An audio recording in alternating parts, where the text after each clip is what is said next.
ও শাশুড়ি মা যে বলল বলে শ্যামা মা কুলদেবীর জয় দিয়ে যেতে, তুই দিবি না? তখন রায় বলছে, শোন সখী, আমি কানু বন্ধুর ছাড়া আর কারো জয় দিতে পারবো না।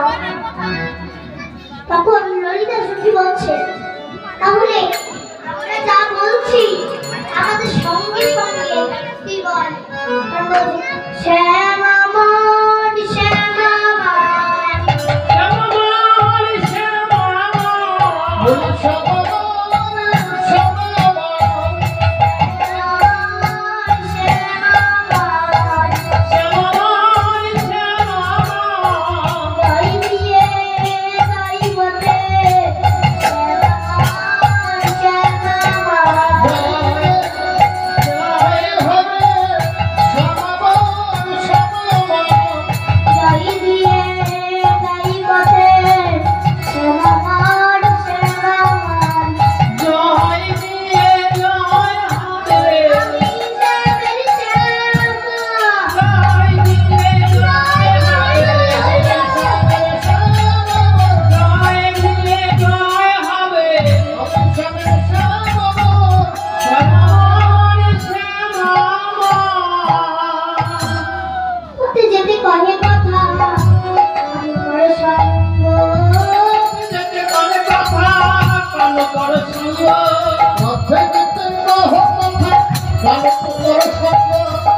Oh,